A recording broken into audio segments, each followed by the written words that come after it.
आप सबको गोपाल राजू का नमन।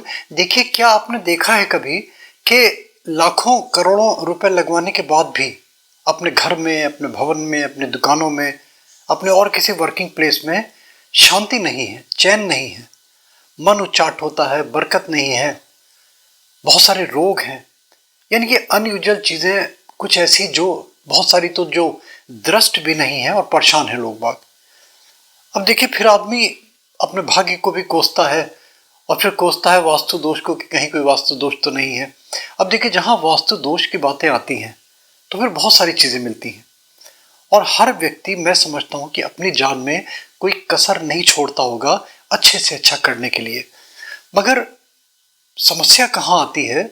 जो चीज इस तरह मान के चलिए कि कोई आदमी कोई आर्किटेक्ट है तो उसको गुही विधाओं का पता नहीं होगा, कोई गुही विशेषज्ञ है तो उसको आधिपत्य के सिद्धांतों का पता नहीं होगा, उसको आर्किटेक्चर का पता नहीं होगा।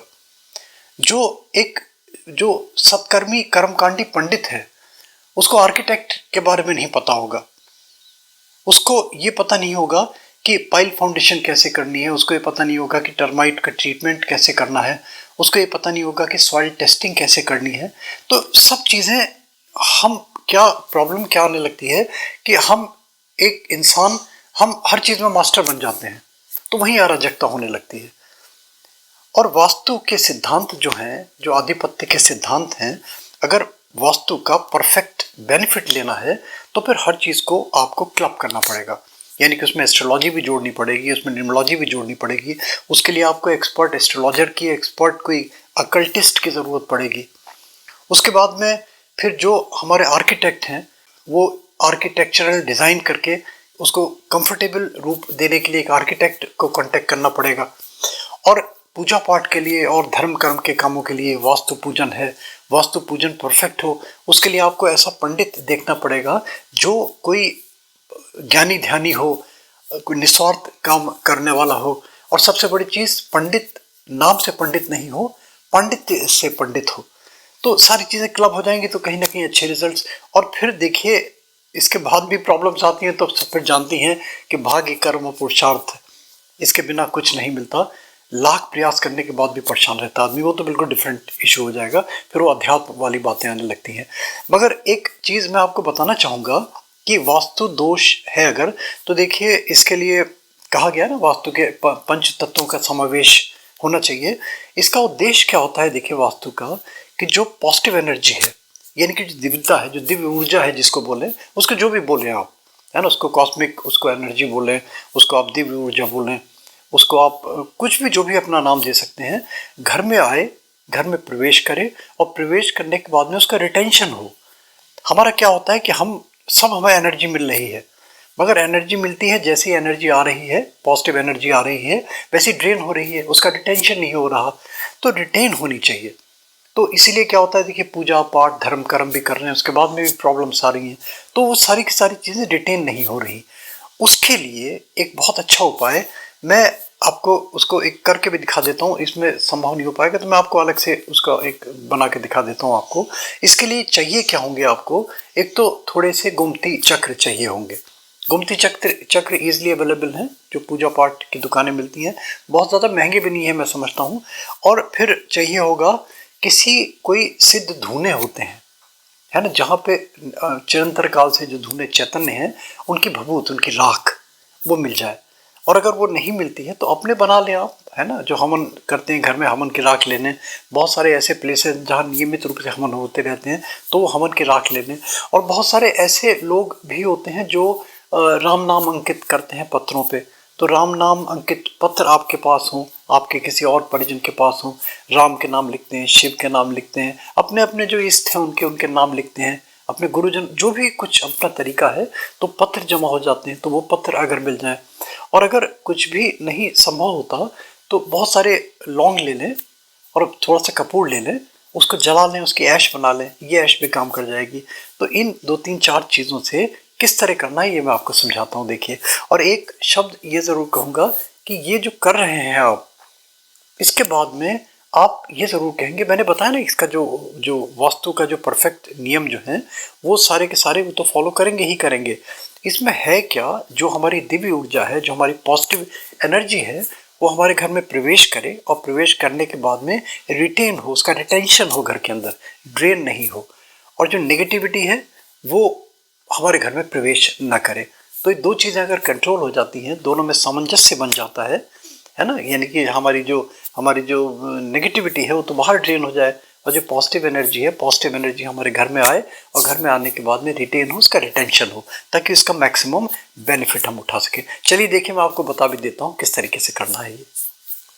देखिए, जब जिसमें कंस्ट्रक्शन होने वाला है और जब नींव खोदते हैं, तो नींव खोदते हैं जब अपना कर्मकांडी पंडित हैं उसकी भूमि पूजन कराते हैं, वास्तु पूजन कराते हैं, वो सब अपना कर लीजिए जिस तरीके से भी करना है।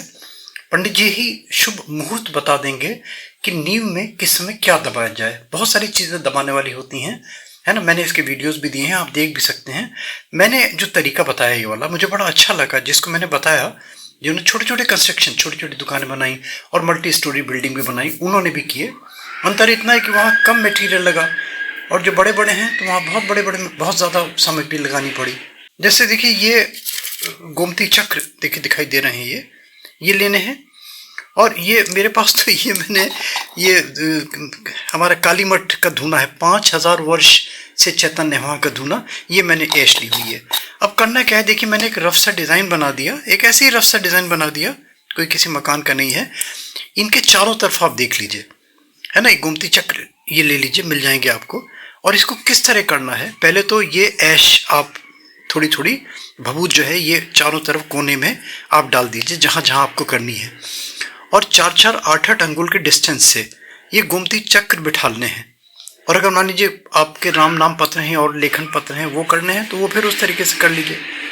और उनमें क्या करना है कि जैसे आपने थोड़ा सा यहाँ पे इसमें थोड़ी सी ऐश रखी और एक गोमती चक्र ऐसे रख दिया, ओके। फिर इसको आदमी यहाँ रखे, फिर इसको ये एक उल्टा रखना है और एक सीधा रखना है, 4-4 अंगुल 8-8 अंगुल पे, इस तरीके से ये रखते चले जाइए। ऐश रखी, ये पेपर रखा अपना राम नाम पत्र लिखा हुआ, और एक उल्टा, ये ध्यान रखिएगा, एक उल्टा एक सीधा, एक उल्टा एक सीधा, इस तरीके से ये आप बिछा दें चारों तरफ। देख रहे हैं आप सारी, ये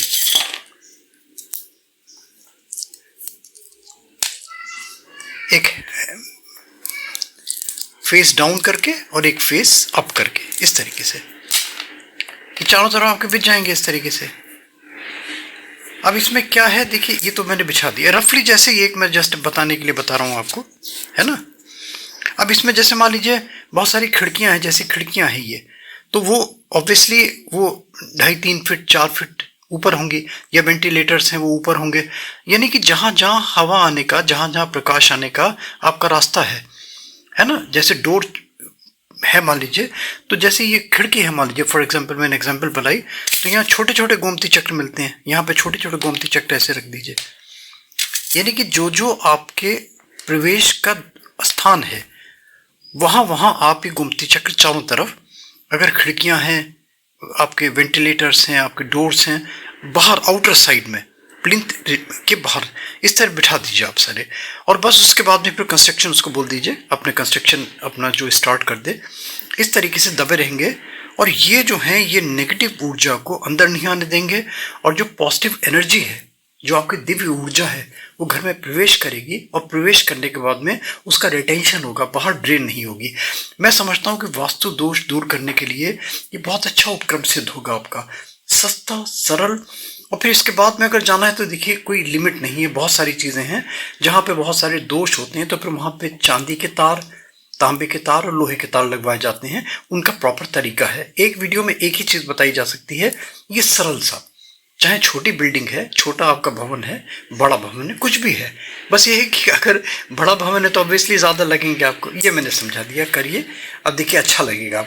तो देखा आपने, ये वास्तु का एक छोटा सा मैंने अब बताया। और एक रिक्वेस्ट लास्ट में ज़रूर करता हूँ, अच्छा लगे तो लाइक, सब्सक्राइब, फॉरवर्ड, एक नोटिफिकेशन बेल आता है ना, इसमें ज़रूर क्लिक कर दिया करें, रेगुलरली आपको अपडेट्स मिलने लगेंगे। वास्तु की पूरी प्लेलिस्ट बना दी है, डिस्क्रिप्शन में जाएंगे अगर आप, तो आपको और भी बहुत सारे वास्तु शास्त्र से रिलेटेड हमारे वीडियोज़ मिलते चले जाएंगे। थैंक यू दोस्तों, thank you, thanks for hearing Gopalaju. भगवान करे आपके भवन भूमि जो भी है आपको, आप उसका पूरा सुख, पूरा लाभ उठाएं आप।